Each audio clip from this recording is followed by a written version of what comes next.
En fait, ce que je vois, c'est que c'est pas si évident. Et du coup, est-ce que tu aurais des conseils ou par quoi on peut commencer quand on est une PME et on doit faire ce premier pas dans la protection des données, justement? Et aujourd'hui, tu es là avec nous pour nous faire une annonce Tout à fait. de quelque chose qui se passe aujourd'hui même, en fait. Absolument. Mais ça, on va le garder pour la fin.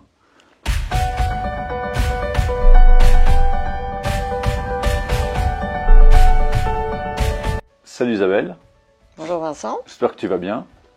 Ça me fait vraiment plaisir de t'accueillir aujourd'hui. Tu es en plus la première avec laquelle on fait une vidéo sous forme d'interview. Et donc ça, c'est un honneur pour moi de t'avoir parmi nous.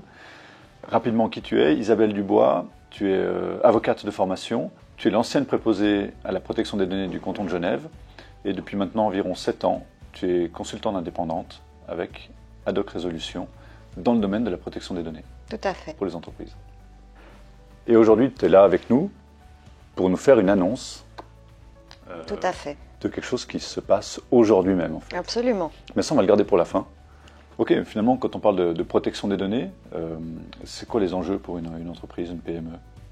Alors, il faut savoir effectivement que les TPE, les PME ont pas mal d'enjeux qui se déroulent en même temps. Déjà, l'entreprise, elle va vouloir peut-être sous-traiter une partie de ses traitements, donc externaliser. Elle va vouloir augmenter son ergonomie, sa productivité. Elle veut utiliser tous les nouveaux outils technologiques. Elle va vouloir aussi promouvoir son entreprise, avoir des statistiques, être présente sur les réseaux sociaux. Elle doit aussi préserver son image, sa réputation. Peut-être aussi utiliser des moyens de surveillance, de la vidéosurveillance, de l'accès par badge, de la géolocalisation. Et elles doivent faire tout ça en respectant la protection des données, donc soit la LPD, soit le RGPD, selon la loi à laquelle elle est soumise. Ça paraît compliqué, mais c'est possible. En fait, ce que je vois, c'est que c'est pas si évident. Et du coup, est-ce que tu aurais des conseils ou par quoi on peut commencer quand on est une PME et qu'on doit faire ce premier pas dans la protection des données, justement? Une des choses assez utiles, au début en tout cas, c'est de définir à quelle législation on est soumise en tant qu'entreprise. La LPD, le RGPD. Ce qui est nécessaire aussi, c'est de regarder les traitements qu'on fait à l'interne et de décider si ils sont conformes, c'est-à-dire est-ce qu'ils respectent les principes qui sont applicables au traitement des données personnelles? Est-ce que le traitement est licite, donc autorisé? Est-ce que je suis assez transparent vis-à-vis des utilisateurs? Est-ce que j'ai défini déjà des durées de conservation pour les données personnelles que je traite? Est-ce que mes systèmes sont sécurisés? Important aussi, revoir la documentation, notamment contractuelle. Très souvent, avec nos sous-traitants, on a des contrats types qu'on n'a plus relus depuis longtemps. Il y a fort à parier qu'ils ne sont pas à jour, qu'ils n'ont pas de règles spécifiques, par exemple, sur la confidentialité. Je conseille aussi de revoir les conditions générales d'utilisation. Tout simplement d'ailleurs de vérifier si on a des conditions générales d'utilisation. Par exemple, pour ces plateformes informatiques, ces applications, son site internet. Un bon conseil à mon avis, donc un bon outil de gestion, mais qui n'est pas une obligation dans tous les cas, c'est de tenir ce qu'on appelle un registre des traitements. Sur ça, on pourra peut-être y revenir à une autre occasion. On doit avoir aussi une procédure claire sur comment est-ce qu'on va traiter les demandes de droit d'accès. Tu sais, Vincent, que toute personne a le droit de savoir ce qui est traité sur soi. Alors ça, en théorie, c'est vrai qu'on nous le dit toujours. J'ai l'impression que pas beaucoup d'entreprises sont prêtes à donner ces informations quand on les demande. C'est parce qu'elles ignorent d'abord qu'elles sont tenues de donner ces informations, et puis elles n'ont pas de procédure à l'interne. Donc elles ne savent pas comment s'y prendre, comment répondre à cette demande. Et même, elles n'arrivent pas à diagnostiquer que c'est une demande de droit d'accès, souvent. Ok. C'est vrai que quand on parle de droit d'accès, c'est l'accès à ces données. Et ça, c'est quelque chose qui s'anticipe. C'est-à-dire que dans nos processus, enfin en interne, dans nos développements de logiciels, etc., c'est quelque chose qu'on aura de toute façon dû anticiper avant, quoi. Et ce qui est important, c'est que vous ayez une procédure claire qui vous permette de traiter toutes les demandes de droit d'accès de la même manière. À l'idéal, c'est passer par un canal unique, InfoAt par exemple, pour autant que derrière le InfoAt, il y ait bien quelqu'un qui sache ce qu'on va faire de cette demande de droit d'accès. Et ça, c'est vraiment fondamental, c'est un droit crucial maintenant, qui est au cœur de la nouvelle LPD et du RGPD. Important aussi, Vincent, je te le dis parce qu'on y a travaillé ensemble sur cet outil, analyser l'impact de nouveaux projets. Lorsqu'une entreprise a un projet de traitement des données personnelles, même sensibles, imaginons dans le domaine de la santé, Eh bien, préalablement, avant de mettre ce projet en place, elle doit vérifier que ce projet a été conçu d'une manière à lui permettre un traitement conforme des données personnelles. Donc, avant toute chose, quand on a déjà conçu le projet, mais avant de le mettre en production, il est sage de faire une analyse d'impact. Oui. Alors, le sujet de l'analyse d'impact, c'est un sujet qui sera le sujet d'une vidéo dédiée à ça, qu'on vous mettra en ligne prochainement.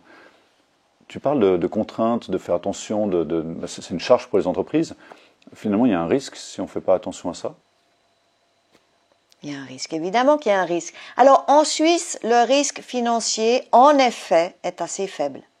Mais le problème n'est pas là, le problème il est réputationnel. Et comment est-ce que le marché va se distinguer à l'avenir, le monde étant toujours divisé en deux, entre les entreprises qui auront fait le choix de la conformité, et d'ailleurs c'est très confortable, une fois qu'on est dans la conformité, c'est très confortable d'y travailler, et celles qui auront considéré par-dessus la jambe ces obligations ou qui n'auront pas compris les enjeux en termes de droits de la personne.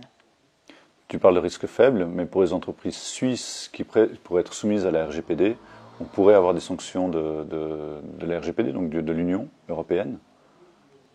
Absolument. Alors les sanctions pour les entreprises qui sont soumises au RGPD peuvent être très importante. Là, vraiment, l'Union a décidé de frapper très fort, puisque la sanction financière peut aller jusqu'à 4% du chiffre d'affaires global de l'entreprise. Ouais, donc même en Suisse, il y a un risque, pas seulement réputationnel, mais également financier. Il y a un risque, absolument. Okay. Et c'est là que tu me disais tout à l'heure, en off, que pour les entreprises suisses qui sont actives sur le territoire de l'Union, d'avoir un répondant, un préposé, tu me disais?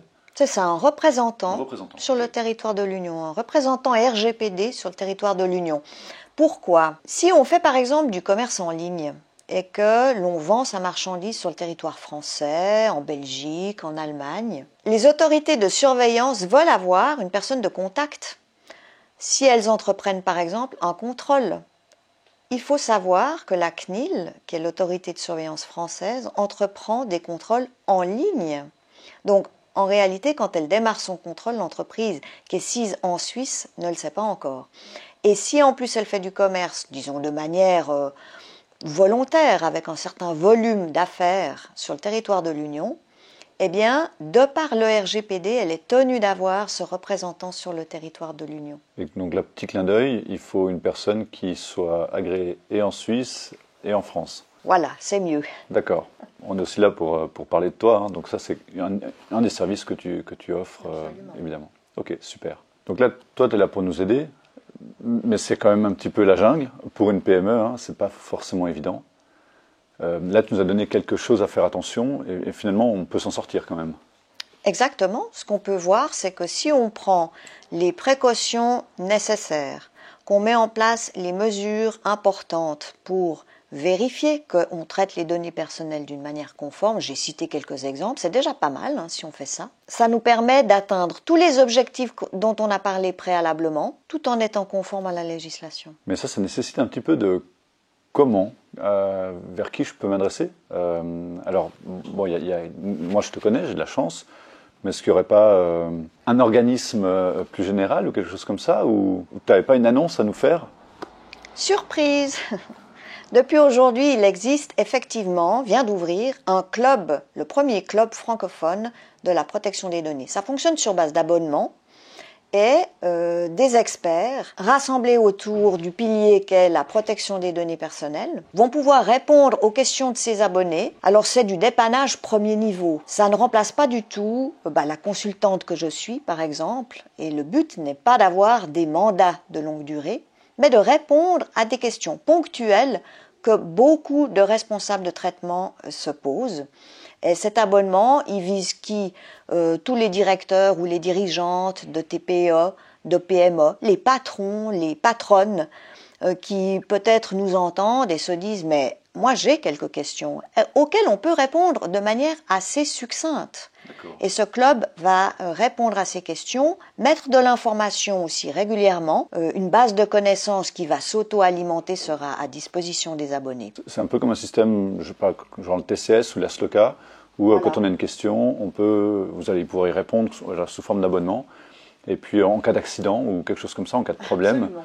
vous y répondez. Et puis, comme tu dis, ça ne remplace pas une démarche de DPO dans une entreprise sur du long terme ou de gérer un projet long terme, etc. Pas du tout. On renverra aux spécialistes, quels qu'ils soient, quand ce sera nécessaire. C'est vraiment apporter des réponses, je dirais, ponctuellement, pour empêcher qu'une personne ou une entreprise soit bloquée sur un traitement, ne sache pas à qui s'adresser, ou n'ait pas les fonds, tout simplement, pour faire de véritables expertises.